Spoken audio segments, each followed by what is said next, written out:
म्हणत नाही। आजच्या या भव्य अशा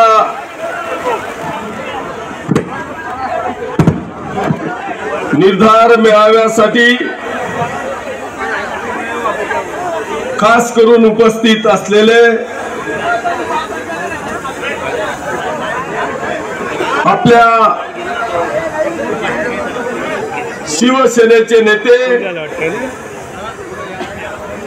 आपल्या जिल्ह्याचे पालकमंत्री, या राज्याचे पाणी पुरवठा व स्वच्छता मंत्री आदरणीय गुलाबरावजी पाटील साहेब, राष्ट्रवादी काँग्रेसचे जिल्ह्याचे अध्यक्ष, आमचे मित्र जिल्हा बँकेचे चेअरमन आदरणीय संजयजी पवार, खास करून भुसावळहून आलेले आरपीआयचे जिल्हाध्यक्ष आदरणीय मोरे साहेब, आपल्या शिवसेनेचे जिल्हा प्रमुख आदरणीय रावसाहेब पाटील, ज्यांनी आताच आपल्याला मार्गदर्शन केलं ते आपल्या शिवसेनेचे प्रवक्ते आदरणीय प्रदीप दादा देसले, शिवसेनेचे उपजिल्हा प्रमुख आदरणीय डॉक्टर साहेब, आदरणीय किशोरजी बारावकर, तालुका प्रमुख सुनील आबा, आदरणीय भुराप्पा, कृषी विभागाचे सभापती माजी सभापती आदरणीय विकास तात्या,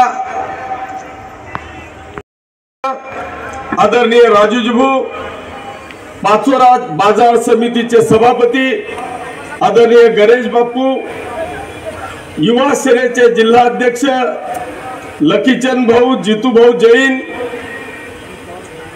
डॉक्टर अर्चनाताई पाटील,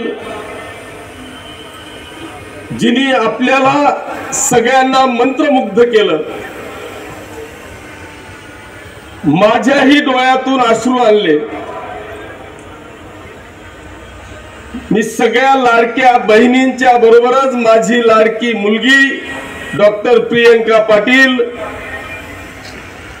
सर्व सन्माननीय व्यासपीठ आणि समोर हजारोच्या संख्येने, महत्वाचं म्हणजे माझ्या लाडक्या बहिणींनो आणि सर्व पत्रकार मित्रांनो, बांधवांनो, मी हा एक नवीन पायंडा पाडलाय की तुम्ही मला 2014 मध्ये निवडून दिलं, मी 19 मध्ये 5 वर्ष तुम्ही आमदार म्हणून निवडून दिलं, पण मी सालदार म्हणून काय काम केलं याचा हिशोब मी 2019 मध्ये दिला। तुम्ही 19 ला निवडून दिलं, 19 पासून तर 5 वर्षात काय सालदारकी मध्ये कष्ट घेतले याचा हिशोब देण्याचं काम आज आपण या ठिकाणी करतोय। आणि हा हिशोब दिल्याच्या नंतर विजयासाठीचा निर्धार घेऊन आपण आज या ठिकाणाहून जाणार आहोत। आणि म्हणून आज आपण निर्धार करणार आहोत की नाही? करणार आहे। मग सगळेजण जर का निर्धार करायचा असेल तर माझ्या माता भगिनींना विनंती आहे की आता दोघे हात पहिल्यांदा वरती करा। सगळ्या कॅमेरावाल्यांना विनंती आहे की एकदा विरोधकांना हात दाखवा की हा शिवसेनेचा निर्धार मिळावा, हा उद्याचा विजयी संकल्प मिळावा। हे काय ना, एकदा जरा माझ्या विरोधक बांधवांना दाखवा। नुसत्या एकाच बाजूला कॅमेरा घेऊ नका, कान्या कोपऱ्यात प्रचंड आहेत, सगळीकडे घ्या। इकडे मी लिहा बरं का।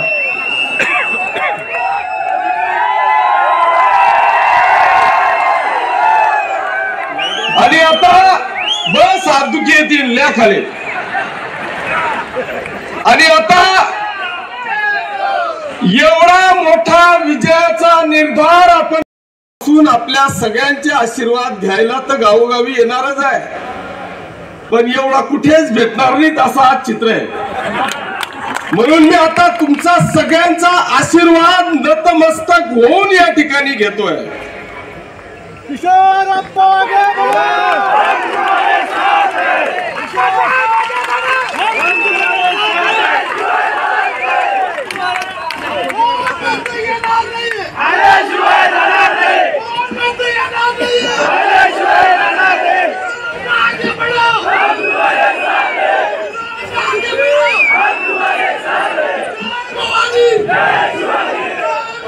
बस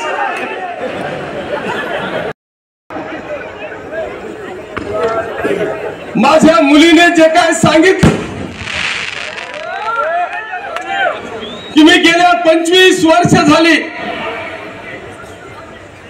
घरावर तुळशी पत्र ठेवून या मतदारसंघातल्या तमाम माता भगिनी सर्व दिन दुबळ्यांचा रात्रंदिवस 18 तास काम करण्याचा प्रयत्न बांधवांना मी या ठिकाणी करतोय.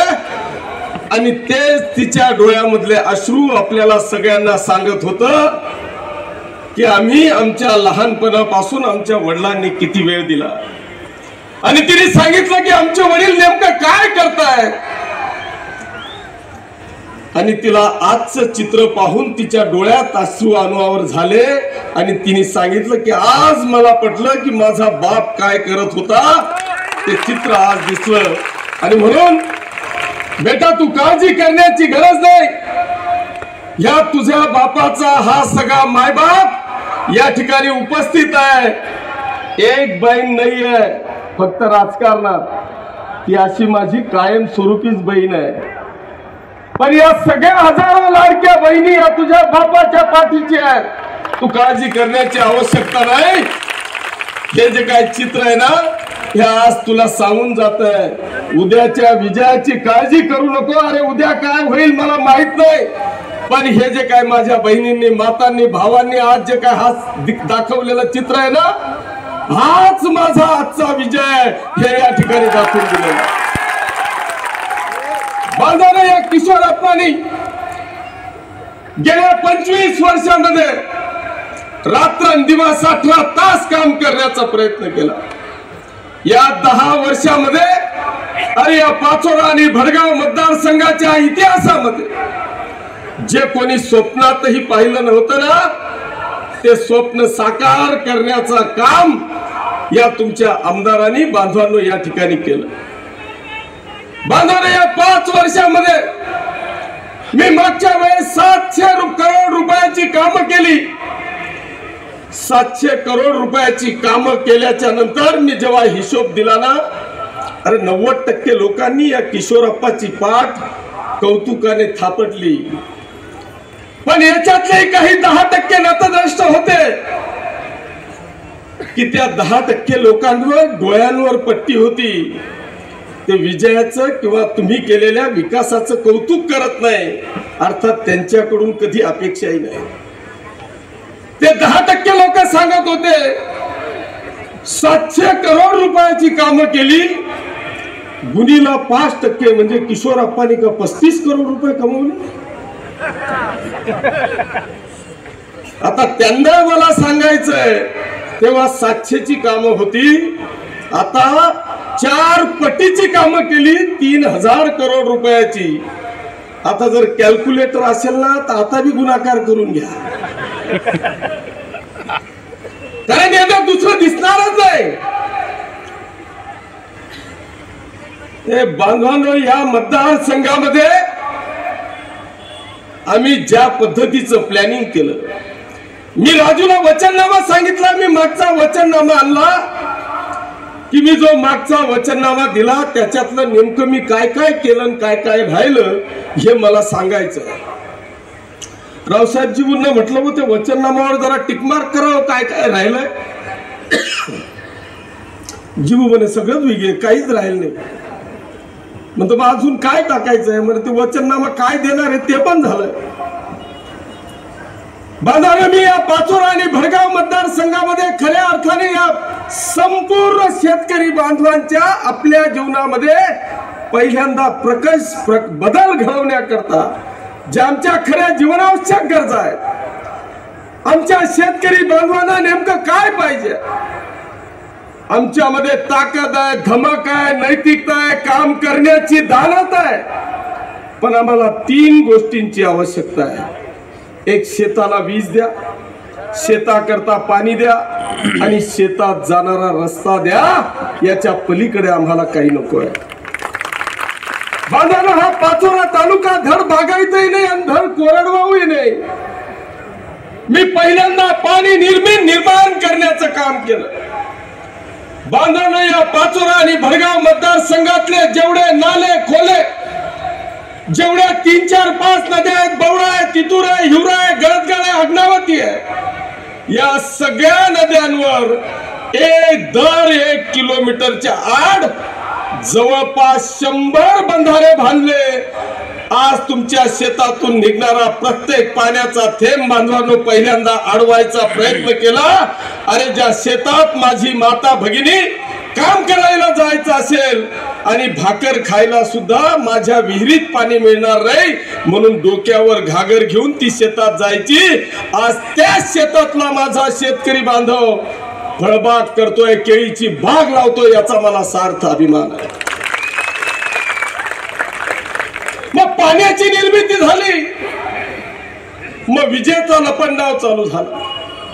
असं काय झालं की तुमच्या जवळ शेती तीच आहे, तुमच्या जवळचे डिमांड नोट त्याच आहेत, तुमचं इलेक्ट्रिक कनेक्शन तेच आहे, पण अचानक तुमचे ट्रान्सफॉर्मर जळायला का लागले, अचानक तुमच्या ट्रान्सफॉर्मरची कॅपॅसिटी का वाढवायची गरज पडली, तर याचं कारणच हे आहे की तुमच्या विहिरींची पाण्याची पातळी वाढली आणि तुम्हाला ट्रान्सफॉर्मरची गरज पडायला लागली.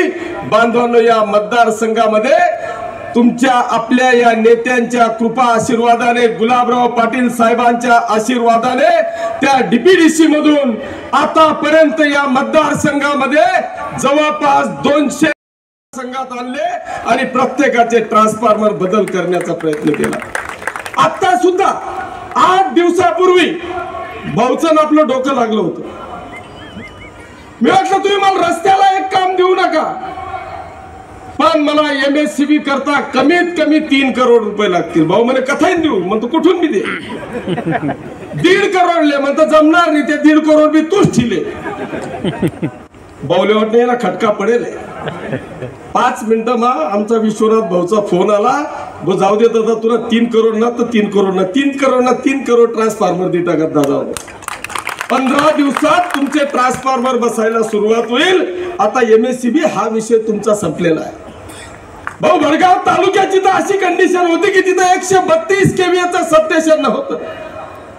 अरे आपण 132 kVA सबस्टेशन मंजूर केलं आणि त्याच्या अंडर या पाचोरा आणि भडगाव तालुक्यामध्ये 7 नाही आणि 3 10 33 11 kVA सबस्टेशन मंजूर केले.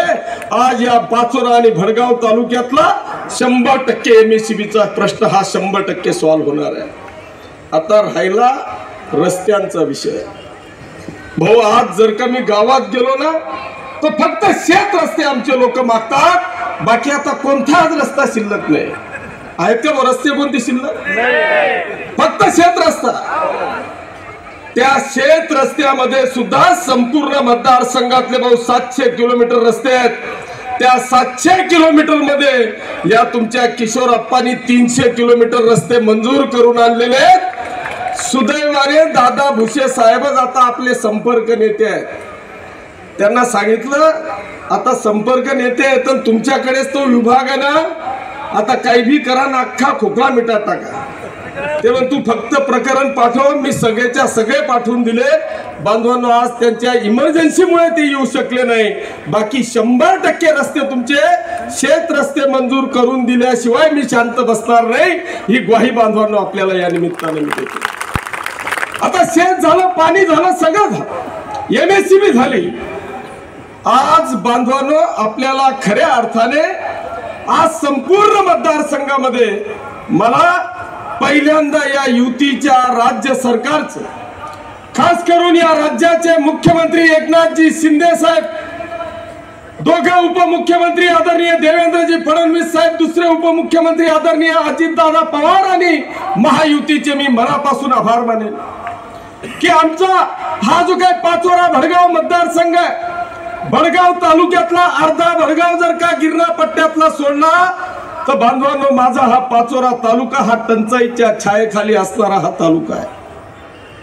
आम्ही अनेक नद्या नाले खोले अडवले, पण यांना कायम स्वरूपी जर का जिवंत ठेवायचं असेल तर अनेक वर्षापासूनचा चालू असलेला आपला सगळ्यांचा लढा तो म्हणजे नारपारचा. आज आपल्या या नारपारला आपल्या या युतीच्या सरकारने 7,000 करोड रुपयाची मंजुरी दिली. त्याचं टेंडर झालं. आता त्याची बांधवांनो वर्क ऑर्डर फक्त बाकी आहे. ज्या दिवशी नारकारचं काम कंप्लीट होईल त्या दिवशी खऱ्या अर्थाने माझा हा पाचोरा आणि भडगाव मतदारसंघ सुजलाम सुफलाम होईल. दुसरा एक प्रश्न होता की गेल्या आमच्या तात्या साहेबांचे स्वप्न होत की ते म्हणजे जर का या पाचोरा भडगाव तालुका एरंडोल पारोळा धरणगाव यांच्यापर्यंत खऱ्या अर्थाने जर का पाणी पोहोचवायचं असेल तर या सगळ्या नद्यांचा उगम जिथून आहे, अजिंठा असेल वेरूळ असेल, या सगळ्या उगमापर्यंत तुम्ही जे सगळं पाणी पोहोचवायचं असेल तर आम्हाला भागपूर योजनेशिवाय पर्याय नाही. बांधवांनो आज भागपूर योजना मंजूर झाली. ज्या दिवशी भागपूरचं काम पूर्ण होईल ना त्या दिवशी खऱ्या अर्थाने आमच्या पाचोरा आणि भडगाव तालुक्याचा 100% विकासाचा काया पलट झाल्याशिवाय राहणार नाही याची 100% खात्री बांधवांनो मला या ठिकाणी आहे.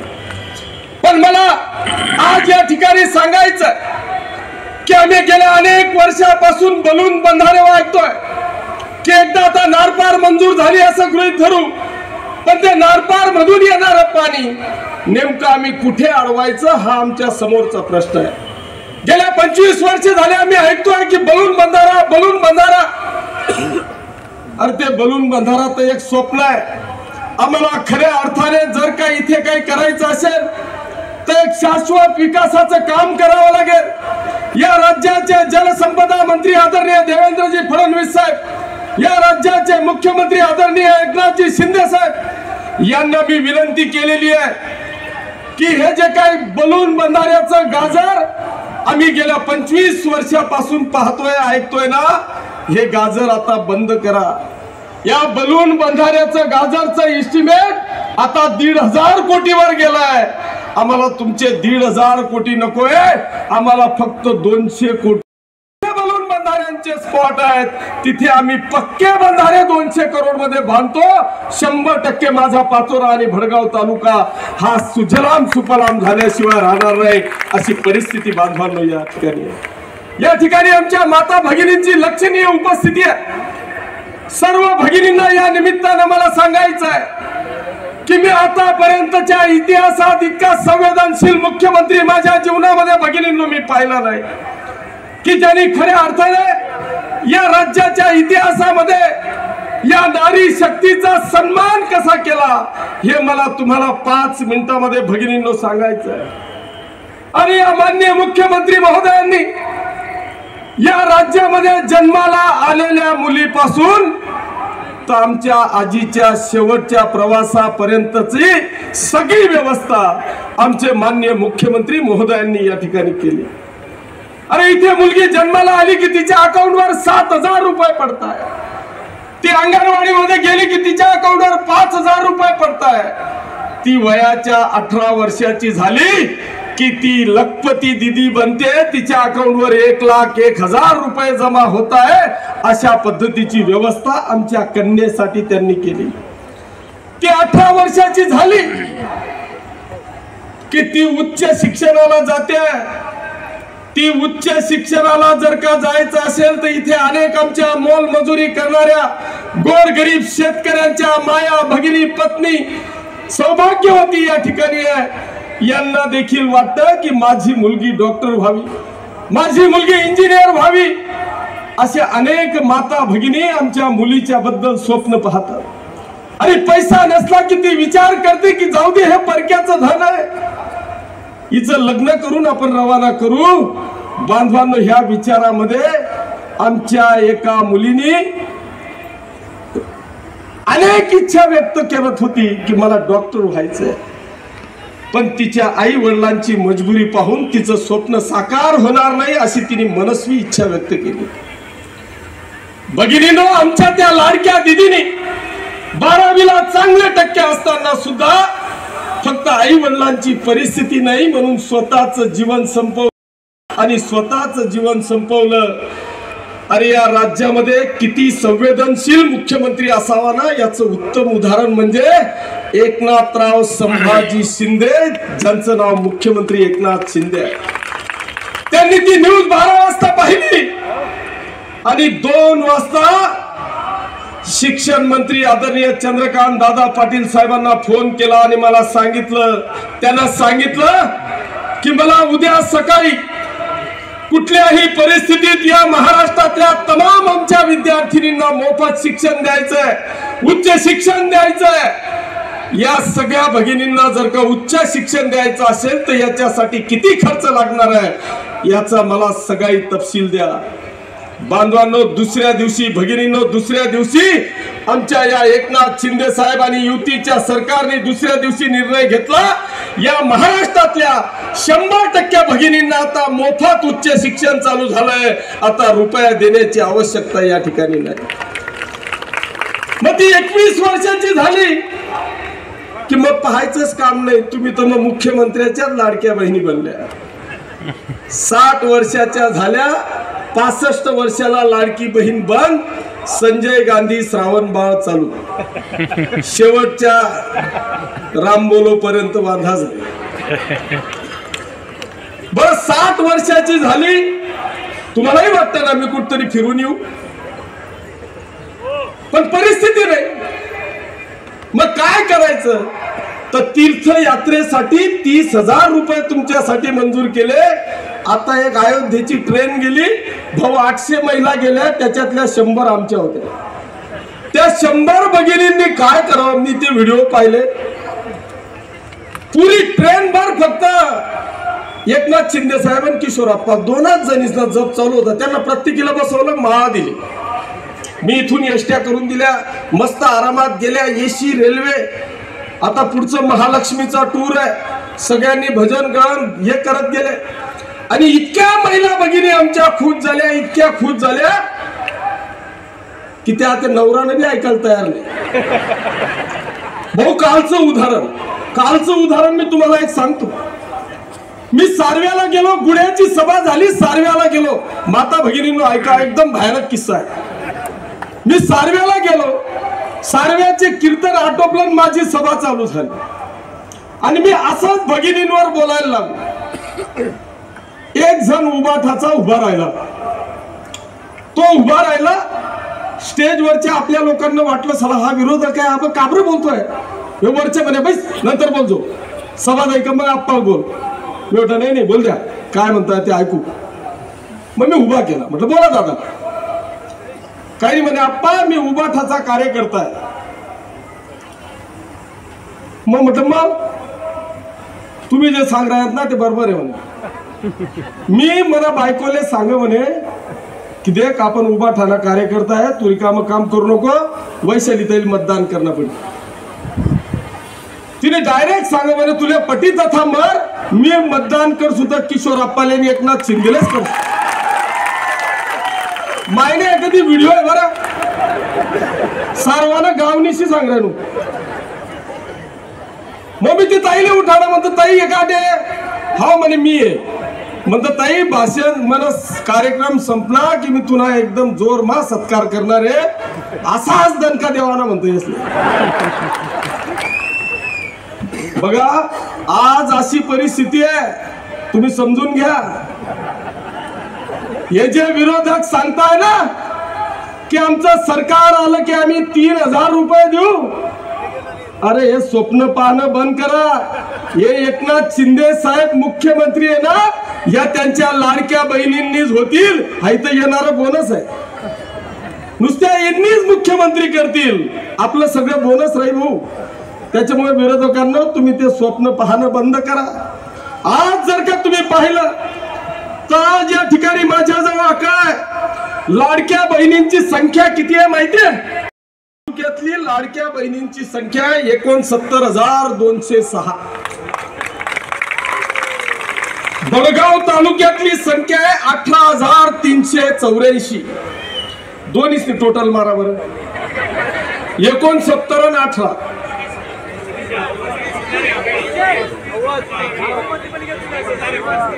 बडगावची 35,000 आहे का? मग तुम्ही 18,000 कस काय केली? नाही, आपला मतदारसंघात तुम्ही तितकं डांबरदगड जाऊ दे, एवढा विधारात ना. 70 आणि 18 89. ताईंनो, माऊलींनो, भगिनींनो, नुसता तुम्ही विधिनात ना, बस हे खलास आहे. इतर लाभार्थी किती आहेत माहितीये? जाऊ दे, जास्त काही जात नाही, ते बावले बोला नाही. पण बांधवांनो, मी या निमित्ताने मी सांगेल, हे झालं माझ्या ताईंचं, माझ्या बहिणींचं.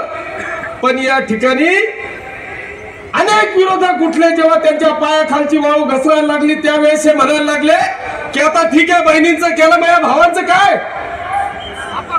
काही काही तर म्हणे आमना पाहुणा असलं काय. अरे म्हणतात जाऊ दे ना, पाहुणा कुठे आटलाय? त्या घाटवरलाय. म्हटलं आपण भावांचं पाहू. बांधवांनो, या ठिकाणी अरे या आपल्या लाडक्या मुख्यमंत्र्यांनी हेरलं. त्यांनी पाहिलं की आज प्रत्येक गावामध्ये 30, 35, 40 मुलं शिकलेले असे आहेत ना की 40 मुलांचे लग्न झालेले नाहीत, अशी प्रत्येक गावाची अवस्था आहे. जास्त आहे, जास्त आहेत म्हणे. नाही, तुमचं गाव मोठं आहे म्हणे, जास्त आहेत म्हणतात. बांधवांनो, याचा सारासार विचार आपल्या माननीय मुख्यमंत्री महोदयांनी केला आणि एक अभूतपूर्व ऐतिहासिक निर्णय घेतला. 25 लाख तरुणांना, सुशिक्षित बेरोजगारांना, अरे पंचायत समिती, ग्रामपंचायत, नगरपालिका, कृषी विभाग, आरोग्य विभाग, जेवढ्या शासकीय संस्था असतील त्या प्रत्येक संस्थेमध्ये 10,000 रुपयाप्रमाणे 6 महिन्याची नोकरी आमच्या या बेरोजगार तरुणांना देण्याचं काम केलं. माझं फक्त या तरुण आणि आमच्या माता भगिनींना विनंती आहे, या विरोधकांचा डाव तुमच्या सगळ्यांवर आहे. जर या 1,500 रुपयाचं मानधन 3,000 रुपयावर करायचं असेल, या 25च्या 25 लाख तरुणांना जर का त्या 6 महिन्यानंतर परमनंट करायचं असेल ना, तर एकनाथ शिंदे साहेब शिवाय पर्याय नाही. या राज्यामध्ये मुख्यमंत्री एकनाथ शिंदे साहेबांना जर का तुम्ही मुख्यमंत्री पुन्हा केलं ना, अरे मी आपल्याला चॅलेंज देऊन सांगतो, हा महाराष्ट्रातला 25 लाख तरुण हा परमनंट झाला म्हणून समजा. आणि या भगिनींनो, तुमचं मानधन हे 1,500चं 3,000 झालं म्हणून समजा. हा किशोरप्पा तुम्हाला ग्वाही देतोय. मग शेतकऱ्यांचं काय? आम्हाला दिवसा वीज द्या. आता बसेल एकनी बी फक्त सांगितलं मला बाप सहित, मला आजोबा सहित, मी बी आता 55 वर्ष नव्हे. अरे या 50 वर्षामध्ये, 100 वर्षामध्ये आम्ही डिमांड नोट काढली, कनेक्शन घेतलं, पण शपथ देवाची मी माझ्या आयुष्यात MSCBचं शेती पंपाचं लाईट बिलच पाहिलं नाही. कोणी देखा का बरं इमानदारी मसा लाईट बिल? आत्या जवळ त्याची टाईट काय ना, ट्रान्सफॉर्मर पाहिजे की 3,000 येणा पलीकडे पैसाच आम्ही भरल. लाखो करोड रुपयाचं शेतकऱ्यांचं लाईट बिल बांधवांनो या मुख्यमंत्री महोदयांनी माफ केलं. या इतिहासात हा पहिला निर्णय आहे. नुसतं कर्ज माफ केलं नाही तर भविष्यात तुम्हाला वीज बिल येणार नाही याची 100% खात्री दिलेली आहे. नुसतं एवढ्यावर थांबले नाही यार, आमचा शेतकरी रात्रंदिवस जाऊन पाण्याचा भरणा करतोय. याला जर का खऱ्या अर्थाने दिवसा वीज द्यायची असेल तर आमच्या सोलर पंपाला सबसिडी दिली. जर तुमचा 4.5 लाख रुपयाचा 7.5 हॉर्सपॉवरचा सोलरचा पंप असेल ना, फक्त 40,000 रुपये भरा, 90% सबसिडी, प्रश्न खतम. रात्रीवर मजावर नाही, दिवसा फक्त बटन दाबा, घरी जा. अशी परिस्थिती बांधवांनो या संपूर्ण मतदारसंघामध्ये झाली. आणि म्हणून बांधवांनो मी खरोखर भारावून गेलोय. विषय अनेक आहे, पण अजून आता घ्या महिना दीड महिना बाकी आहे. समोर अनेक पैलवान तयार होत आहे, पण नेमका कोण मैदानमय आहे काय अजून समजी राहिले. त्याच्यामुळे आज तुमच्या सगळ्यांच्या साक्षीने ढोल ताशे तुम्ही सगळेजण तयार होऊन माता भगिनी होऊन हा तुमचा किशोरप्पा आजपासून शिवसेनेचे मुख्यमंत्री एकनाथजी शिंदे साहेब यांच्या आशीर्वादाने तुमच्या सगळ्यांच्या कृपेने लंगोट बांधून तयार झालेला आहे. जोही कोणी येईल त्याला अडवा पाल्याशिवाय राहणार नाही एवढी खात्री आपल्या सगळ्यांच्या कृपेने बाळगतो आणि थांबतो. धन्यवाद. जय हिंद, जय महाराष्ट्र.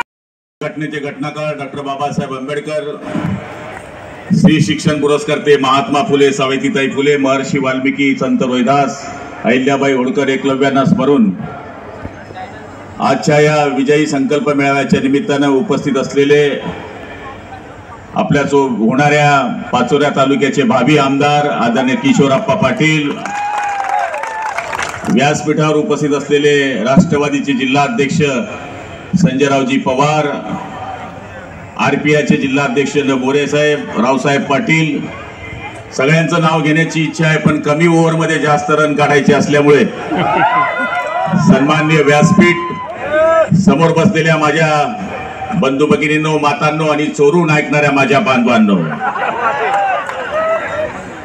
आंखें होकर भी बने अंधे तो बिजली गवार क्या जाने, आंखें होकर भी बने अंधे तो बिजली गवार क्या जाने, जिस अंधे को चिराग नहीं मालूम वो उजाला क्या जाने, जिसे लढना नहीं मालूम वो तीर तलवार क्या जाने. खरं म्हणायला गेलं तर शेवटचं भाषण म्हणजे फार मोठी कसोटी असते आणि त्यात महिलांना बसवणं म्हणजे त्याच्यात मोठी